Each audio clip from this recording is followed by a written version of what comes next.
Hello, everybody, and welcome back to English by Vijay Kamar.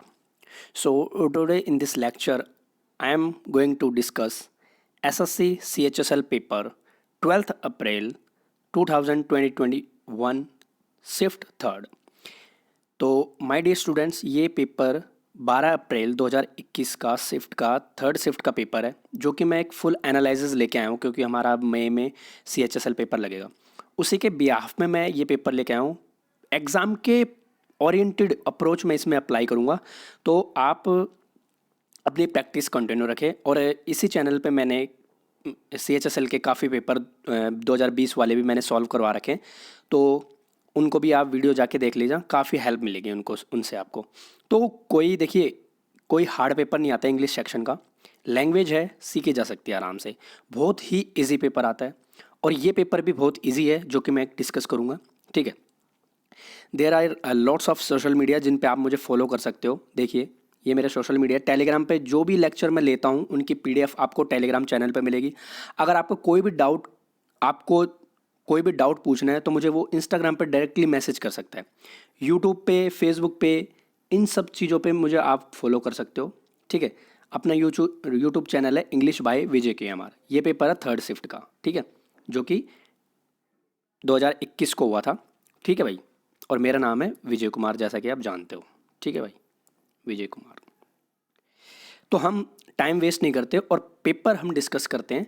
बिल्कुल exam के oriented approach में apply करूंगा, तो इसमें कोई भी दिक्कत नहीं है, ठीक है। अब हम क्वेश्चन को वन बाय वन डिस्कस करेंगे, ठीक है। देखिए, इसमें देखिए क्या है।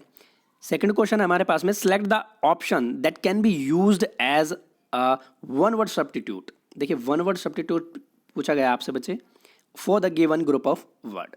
अब वन वर्ड सब्स्टिट्यूट क्या पूछा गया हमसे? वन वर्ड सब्स्टिट्यूट हमसे पूछा गया कि someone who studies election and voting statics, ठीक है, ओके।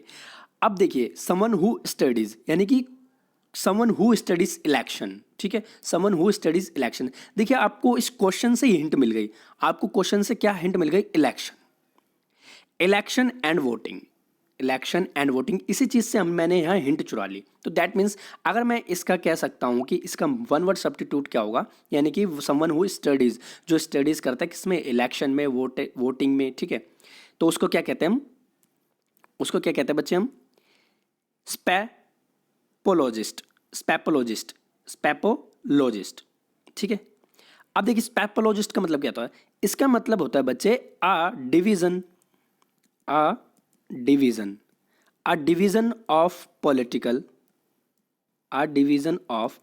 पॉलिटिकल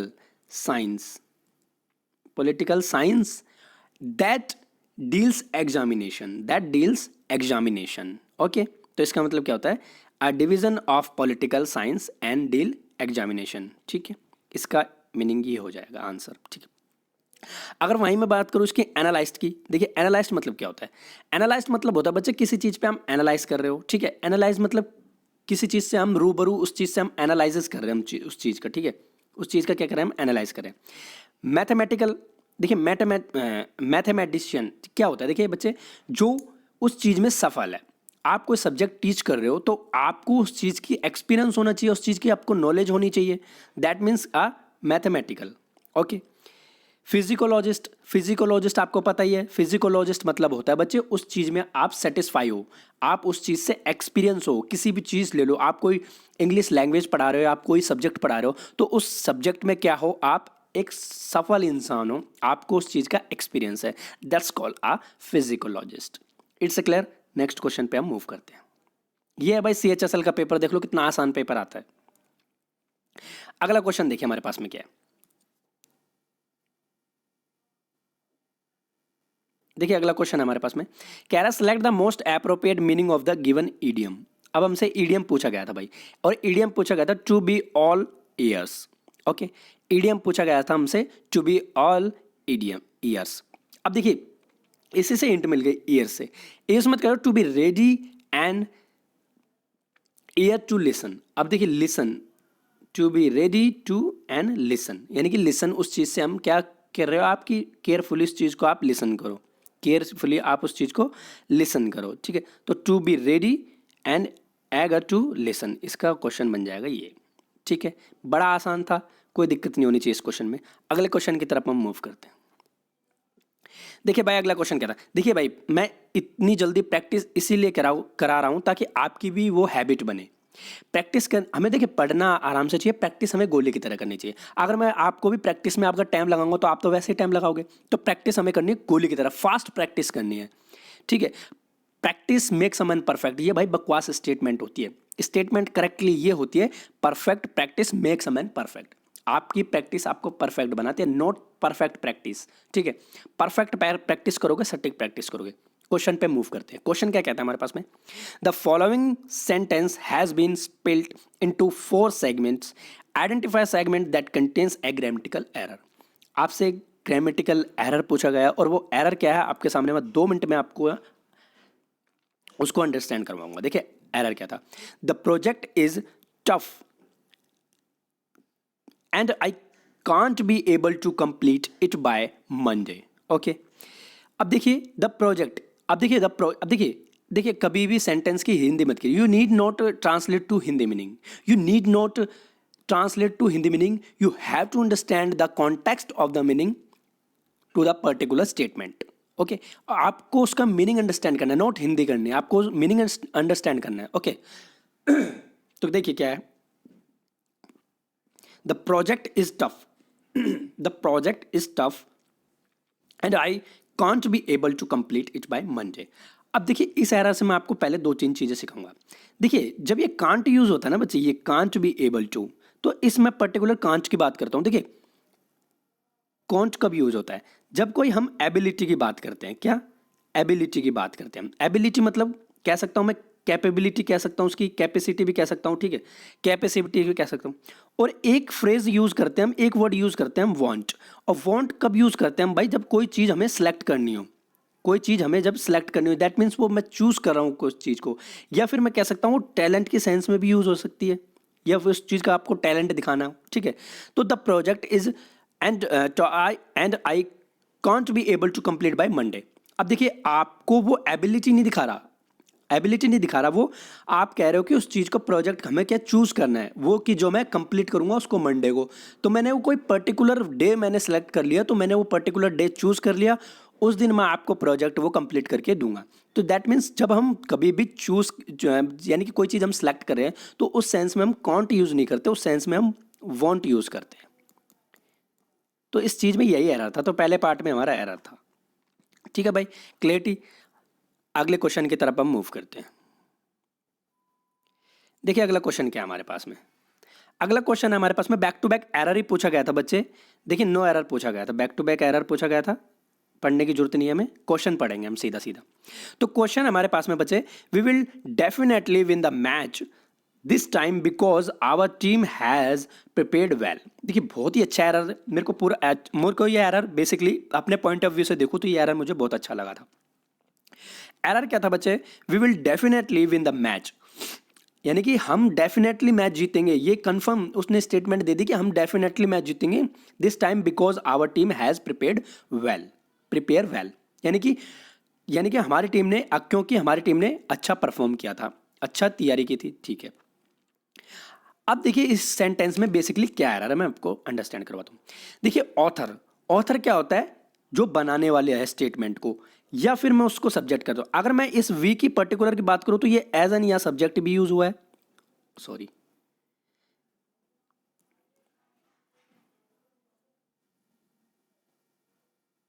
ठीक है। तो देखिए अगर मैं इस वी की पर्टिकुलर की बात करूं तो ये एज एन या सब्जेक्ट यूज हुआ है। अगर मैं इस वी की बात करूं तो ये एक एज एन ऑथर के सेंस में भी यूज हो रहा है। ठीक है, दोनों चीजें हमको अंडरस्टैंड है। ठीक है, अब देखिए वी कब यूज होता है, यानी कि डेफिनेट है वो विनिंग होगा मैच को, डेफिनेटली। और अब मुझे एक बात बताइए यार, वो देखिए जब आपने ये यूज कर लिया, ये क्या चीज है, फ्यूचर के सेंस दिखा रहा है, और ये स्टेटमेंट हमारी क्या दिखा रही है, यानी कि ये स्टेटमेंट दिखा रही है हमारी प्रेजेंट परफेक्ट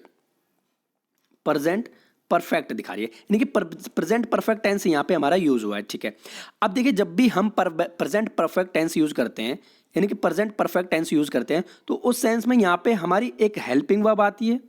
ठीक है, और हेल्पिंग वर्ब के तुरंत बाद हमको वर्ब की second form of verb use करनी होती है। ओके, अब यहाँ उसी ने देख लिया, देखिए वही यहाँ देखा मैंने, यानी कि मैंने देखे यहाँ तो हेल्पिंग वर्ब तो यूज़ हुई है हैज़, ठीक है। हेल्पिंग वर्ब के यूज़ के बाद में यहाँ पे मैंने first form of verb use कर रखी जो कि इलॉजिकल है।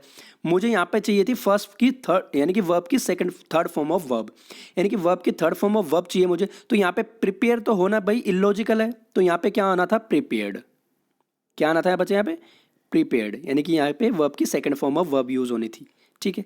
तो हमारा क्या एरर बन जाएगा इसमें, ये एरर बन जाएगा हमारा सी डी पार्ट में, हैज़ प्रिपेयर्ड वेल, ठीक है भाई, कोई दिक्कत नहीं होनी चाहिए इस क्वेश्चन में। अगले क्वेश्चन की तरफ हम मूव करते हैं। देखिए भाई पैराजम्बल आ गए। पैराजम्बल बहुत ही देखिए आसान है।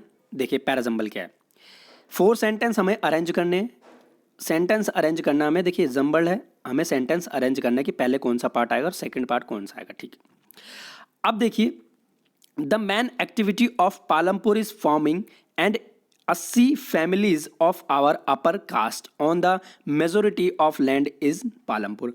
अब यार जब इस चीज़ की बात हुई है यहाँ पे 80 फैमिली अपर कास्ट के रहे होंगे, तो उससे पहले भी तो यहाँ कोई स्टेटमेंट यूज हुई होगी, ठीक है। सेकंड स्टेटमेंट पढ़ते हैं, यानी कि Palampur village has around 450 families which belong to different caste and creed.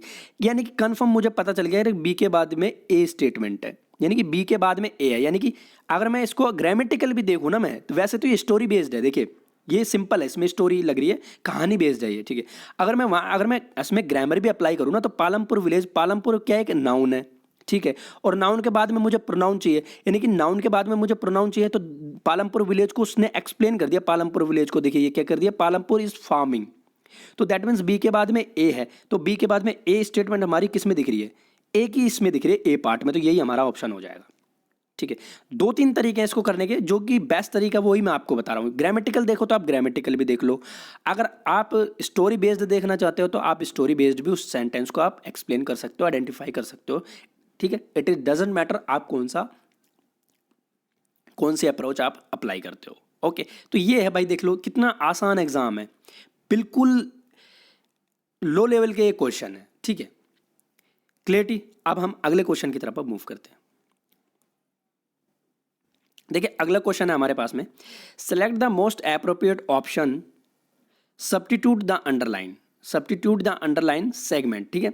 No need, यानी कि नो इंप्रूवमेंट पूछा भाई। देखिए जो चीज़ की हमें रिक्वायर्ड है वो चीज़ हमें पूछनी है। ओके, अब देखिए क्या है इसमें, देखिए क्या है, seldom do we find so many birds nesting during the session. अब देखिए सेल्डम अगर मैं बात करूँ तो ये एक नेगेटिव सेंस देता है बच्चे। सेल्डम ग्रामर लैंग्वेज में सेल्डम एक नेगेटिविटी शो करता है। ओके, नेगेटिविटी शो करता है, तो दैट मीन्स यार सेल्डम डू वी फाइंड, यानी कि ये स्टेटमेंट बिल्कुल करेक्ट है यहाँ पे, ठीक है। सो मैनी बर्ड्स यानी कि सेल्डम यूज हुआ, तो यार ये भी स्टेटमेंट यहाँ पे करेक्ट है बिल्कुल। नेस्टिंग ड्यूरिंग द सेशन, अब यार ये भी करेक्ट है बिल्कुल, तो इसमें हमारा नो सब्स्टिट्यूट, यानी कि हमें इसमें कोई ज़रूरत नहीं है, किसी भी चीज़ को हमें इंप्रूवमेंट करने की यहाँ पे कोई ज़रूरत नहीं है, तो हमारा ए ऑप्शन बन जाएगा, ठीक है। अगले क्वेश्चन की तरफ हम मूव करते हैं।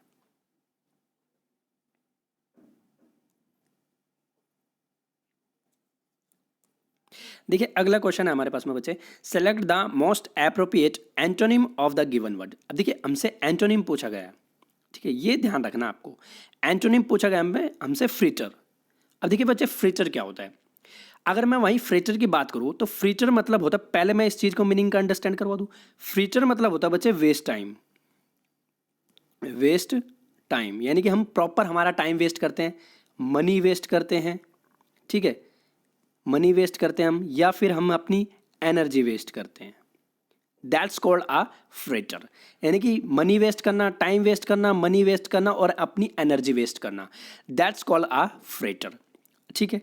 अब वहीं मैं अगर इसके ऑप्शन पे चले जाऊं तो ऑप्शन के बाद में मैं गया कि एक तो वेस्ट होता है, अगर वेस्ट की अगर मैं बात करूं तो ये तो इसका सिनोनिम तैयार हो जाएगा भाई, पक्का ये तो सिनोनिम तैयार हो जाता है, ये ऑप्शन तो हो ही नहीं सकता। अगर वहीं मैं इसकी स्पॉइल की बात करूं तो स्पॉइल मतलब भी क्या होता है, नष्ट करना, तो ये भी इसका सिनोनिम तैयार हो जाएगा, ठीक है। अगर वहीं मैं इसकी स्प्रेड की बात करूँ तो स्प्रेड मतलब होता है फैलाना, तो वो भी मैं इससे कंसिडर कर सकता हूँ, तो ये भी सिनोनिम बन जाएगा। तो एक ही ऑप्शन बचता हमारे पास में, होड। तो होड क्या होता है बच्चे, यही उसका एंटोनिम बन जाएगा। फ्रेटर का मतलब होता है होड मतलब होता है बच्चे अ सप्लाई आ सप्लाई और फंड, सॉरी,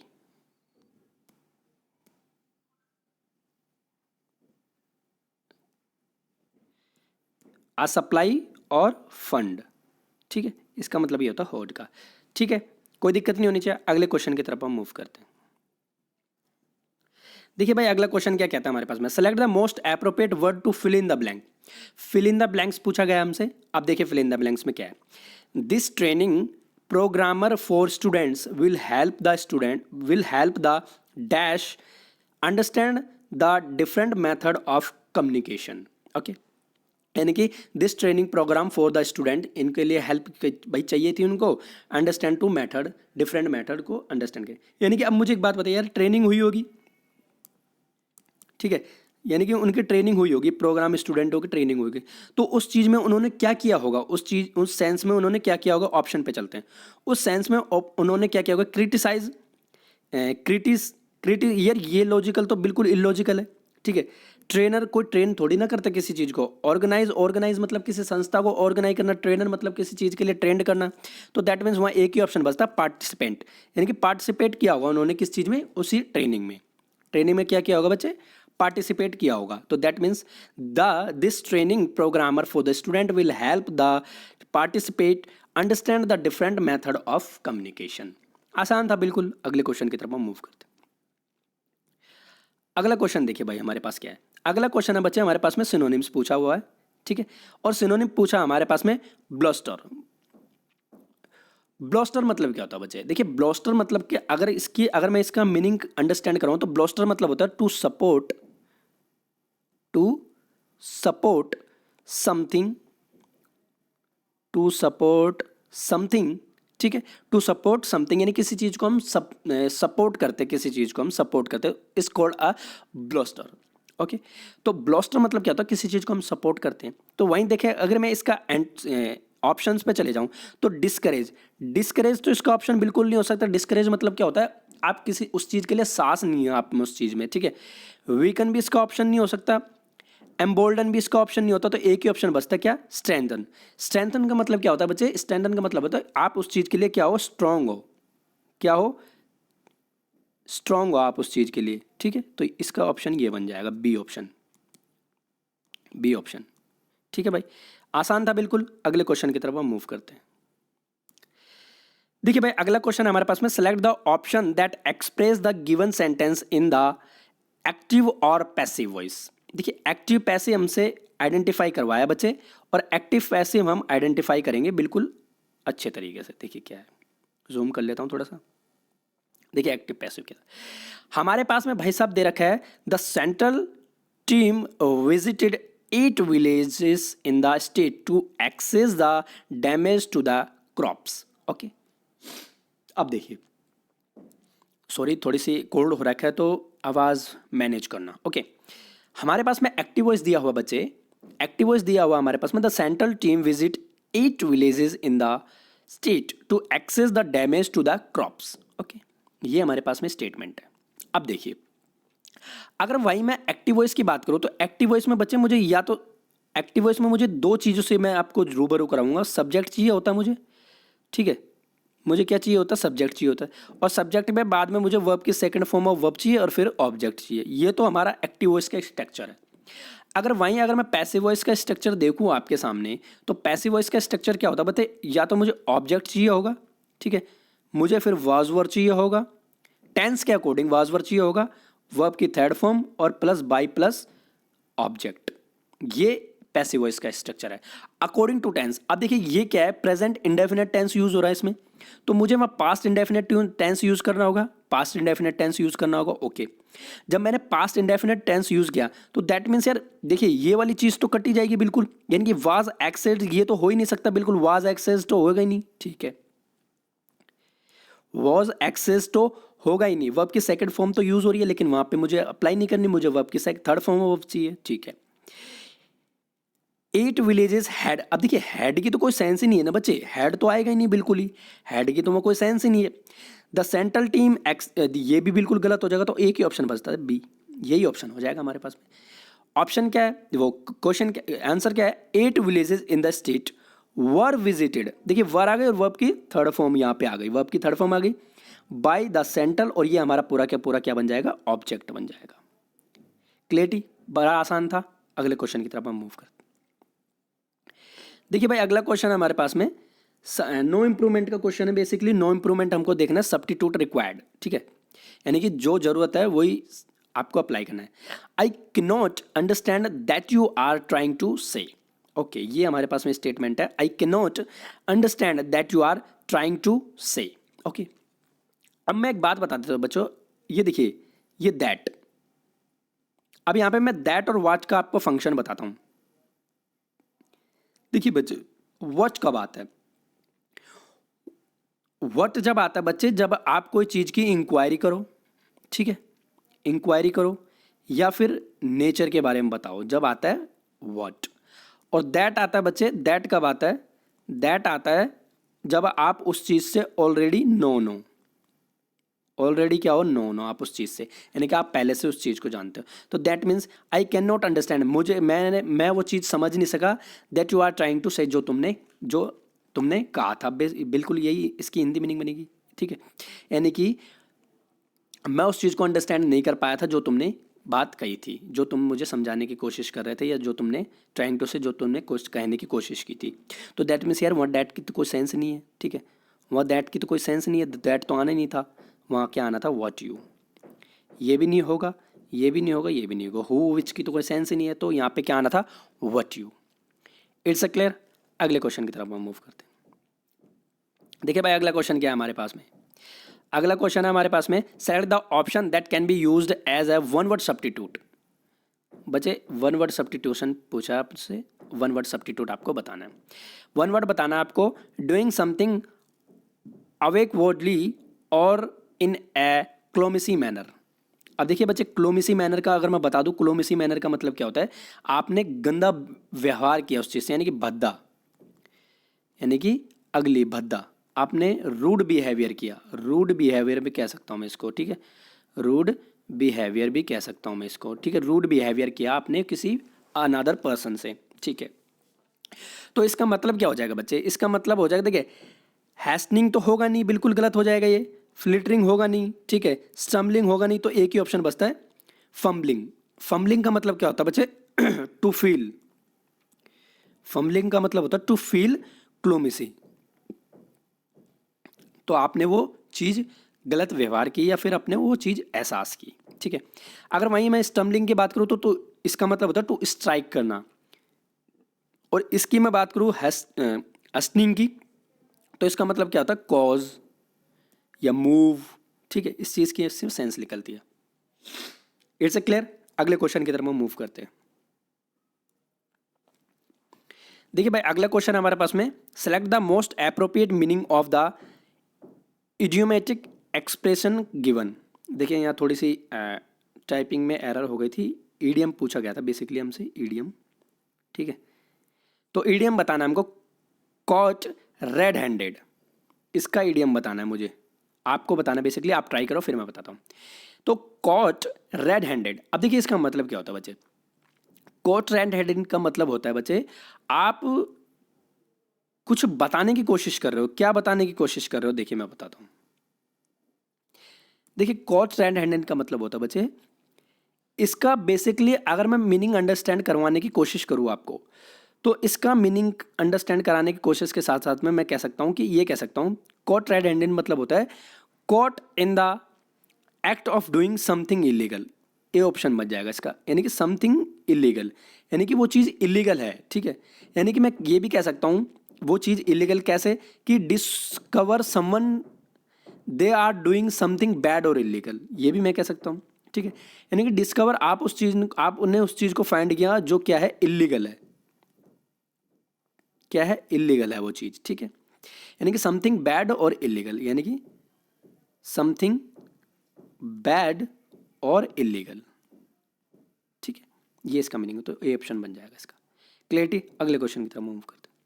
अगला क्वेश्चन हमारे पास में, select the most appropriate synonym of the given word. अब देखिए रैंडम, रैंडम की अगर मैं बात करूं इस रैंडम की, ठीक है, तो रैंडम देखिए क्या होता है बच्चे, अगर रैंडम की अगर मैं बात करूं तो रैंडम का मतलब होता है अ पर्सन और थिंग दैट अननोन, ठीक है। अ पर्सन, मैं लिखा देता हूं आपको, अ पर्सन और थिंक दैट अननोन, ठीक है, ये इसका मीनिंग होता है। तो इसका मतलब क्या होता है, प्लांट तो होगा नहीं, कोई चीज प्लांट नहीं होगी, ठीक है, रीजनेबल कोई चीज होगी नहीं, डेफिनेट कोई चीज नहीं होगी, एक ही ऑप्शन बचता है, ऑर्बिट्री, ठीक है, यही इसका ऑप्शन बन जाएगा, ऑर्बिट्री, ठीक है। रैंडम, अगर मैं इसकी पार्ट्स ऑफ स्पीच देखूँ तो एज अ नाउन कंसिडर होगा ये, ठीक है, एज अ नाउन की तरह भी हम इसको यूज कर सकते हैं लैंग्वेज में। ओके, अगले क्वेश्चन की तरफ हम मूव करते हैं। अब देखिए अगला क्वेश्चन हमारे पास में पैराजम्बल आ गए दोबारा, ठीक है। पैराजम्बल क्या कहता है, हमारे अरेंज करना सेंटेंस, ठीक है। और सेंटेंस अरेंज में क्या कर रहा है वो बच्चे, सेंटेंस अरेंज में वो करवा रहा है, देखिए क्या कह रहा है कि understanding a printed text come from the interaction between printed word and one's prior knowledge of the world, ठीक है। और सेकंड स्टेटमेंट में कह रहा है comprehension in the ability of process of understanding something that is spoken और written. अब देखिए अंडरस्टैंडिंग वो चीज करवा रहा है, तो इससे पहले यार ओपनिंग स्टेटमेंट तो हमारी बी रही होगी ना, ओपनिंग स्टेटमेंट हमारी बी रही होगी, ठीक है। लिसनिंग कॉम्प्रिहेंशन, यार ये तो इलॉजिकल है, ये तो हो ही नहीं सकती ओपनिंग स्टेटमेंट, ठीक है। अंडरस्टैंडिंग स्पोकन लैंग्वेज, यानी कि उसने जब लिखा होगा स्पोकन रिटन, उसके बाद ही तो वो आइडेंटिफाई करवाएगा। इन एक्टिव, ये तो ओपनिंग स्टेटमेंट हो ही सकती, यानी कंफर्म हमारी बी, हमारी क्या है ओपनिंग स्टेटमेंट, ठीक है, बी हमारी क्या है ओपनिंग स्टेटमेंट। अब दो ऑप्शन बचते, एक ऑप्शन देखिए, दो ऑप्शन, ये कट गया, ये कट गया, अब ए और डी में से हमको देखना, अब ये देखना हमें कि बी के बाद में ए आया, बी के बाद में डी आए, ठीक है। अब मैंने देखा कि ओपनिंग स्टेटमेंट हमारी बी एबिलिटी अंडरस्टैंडिंग समथिंग करा है, अंडरस्टैंडिंग। अब देख प्रिंट, जब उसने वो चीज़ लिखी होगी, अंडरस्टैंड करेगी, तो उसने वो चीज़ क्या करवाई होगी, फिर प्रिंट करवाई होगी, ठीक है। अंडरस्टैंड करने के लिए उसने क्या करवाई होगी, प्रिंट करवाई होगी वो चीज़ क्या करवाई होगी, प्रिंट करवाई होगी। तो यानी कि बी के बाद में ए अपनी स्टेटमेंट बनती है, यानी कि बी ए का कंपाउंड बनता है, तो बी ए का कंपाउंड एक ही में बनता है, डी में, ये नहीं होगा, डी हमारा ऑप्शन हो जाएगा। तो डी हमारा क्या है करेक्ट आंसर। क्लियर, देख ले भाई, बड़ा आसान पेपर है, कोई दिक्कत नहीं होनी चाहिए। अगले क्वेश्चन की तरफ हम मूव करते हैं। देखिए भाई अगला क्वेश्चन हमारे पास में क्या, अगला क्वेश्चन हमारे पास में देखिए क्या, अगला क्वेश्चन है हमारे पास में select the option that express the given sentence in the reported speech. अब देखिए भाई नरेशन का क्वेश्चन आ गया हमारे पास में, नरेशन में क्या कहता है, देखिए नरेशन का देखते हैं कॉन्सेप्ट क्या कहता है। नरेशन में कहता है where did the children leave their record books, the sports coach ask the class perfect. देखिए बड़ा अच्छा क्वेश्चन है, और इस चीज़ से मैं आपको क्वेश्चनों को आइडेंटिफाई करूँगा। देखिए जब मैंने रिपोर्टिंग वर्ब देखी, रिपोर्टेड मैंने कि नरेशन का मैंने एक क्वेश्चन देखा, तो फर्स्ट ऑफ ऑल मेरे दिमाग में एक इमेज बनेगी, क्या इमेज बनेगी, यानी कि इंटेरोगेटिव सेंटेंस है, यानी कि इंटेरोगेटिव सेंस है, इसकी इंटेरोगेटिव सेंस है और क्वेश्चन वो पूछ रहा है, तो यानी कि एक पक्की बात यहाँ पे क्वेश्चन मार्क रहा होगा पहले, तो ये चीज़ हमको देखनी पड़ेगी, क्योंकि वहाँ टाइपिंग में मिस्टेक हो, फुल स्टॉप नहीं होगा, क्वेश्चन मार्क होगा, यानी वो क्वेश्चन पूछ रहा है। ओके, अब मैंने देखा यार ये वेयर डिड द, ये क्या है, सिंपल पास्ट है, पास्ट सिंपल टेंस है, ठीक है, क्या है बच्चे, पास्ट सिंपल टेंस है। अब पास्ट सिंपल है तो मुझे इसको क्या बनाना पड़ेगा, पास्ट सिंपल को क्या बनाना पड़ेगा, मुझे क्या बनाना पड़ेगा, मुझे इसको, इसका मुझको ओरिजिनल टेंस तो बदलेगा, ठीक है, टेंस तो बदलेगा, यानी कि नरेशन में कुछ कंडीशन ऐसी होती है जब टेंस नहीं बदलता, अदरवाइज टेंस बदलता ही बदलता है, ठीक है। देखिए अब देखिए जब मैंने यहाँ पे देखा डिड द चिल्ड्रन लीव, अब देखिए मुझे यार डिड द, अब यार ये चीज़ तो चेंज होनी थी, ठीक है। अब ये सिंपल पास्ट है तो मुझे सिंपल परफेक्ट बनाना पड़ेगा ना, सिंपल परफेक्ट बनाना पड़ेगा, परफेक्ट बनाना पड़ेगा मुझे इसका।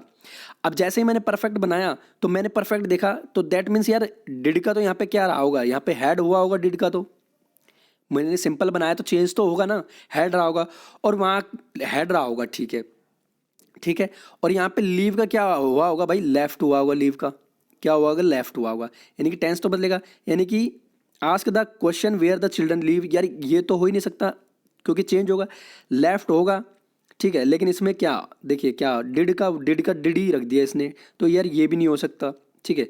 और वेयर द लिविंग कोई आईएनजी फॉर्म कंटिन्यूस प्रोसेस थोड़ी ना अप्लाई करनी है, तो एक ही ऑप्शन बचता हमारे पास में ये, यानी कि the sports coach asked the perfect where the children had होगा, डिड का क्या होगा, हैड होगा, और लीव का क्या होगा बच्चा, लेफ्ट होगा, तो यही ऑप्शन बनता है हमारा ए, करेक्ट होगा बिल्कुल।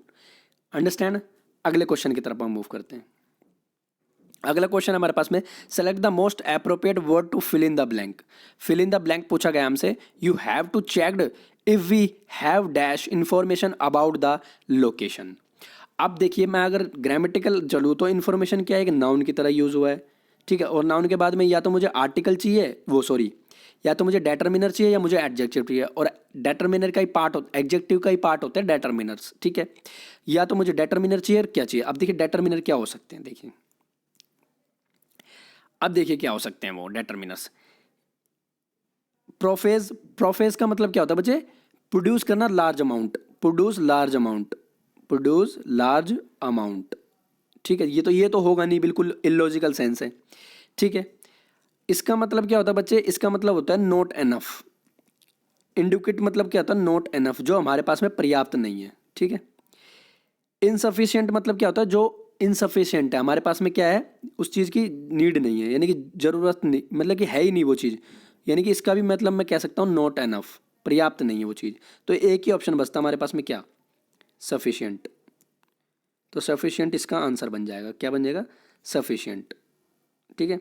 तो यू क्या बन जाएगा इसका, you have you checked if we have sufficient information about the location, यानी कि उस लोकेशन के बारे में मुझे सफिशिएंट नॉलेज मुझे है, ठीक है। अगले क्वेश्चन की तरफ हम मूव करते हैं।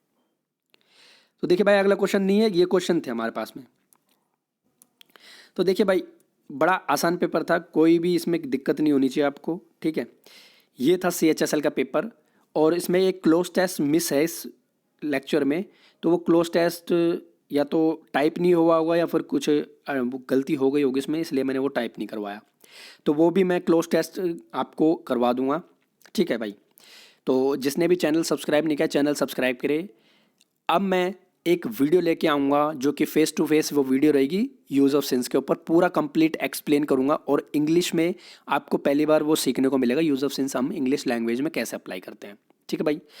ये था CHSL का पेपर। जिसका भी CHSL का पेपर है, बेस्ट ऑफ लक उनको, और बड़े आसान आएगा, कोई दिक्कत नहीं होनी चाहिए उस पेपर में, ठीक है। तो good bye, thank you friends. इस लेक्चर की PDF मैं टेलीग्राम पर डलवा दूंगा, लिंक आपको सारे डिस्क्रिप्शन में मिल जाएंगे, ठीक है। इंस्टाग्राम पे अगर मुझे मैसेज कर सकते हो, यदि आपको कोई भी डाउट हो तो मुझे इंस्टाग्राम पे वो मैसेज कर सकते हैं। So good bye, thank you friends, thanks for watching this video.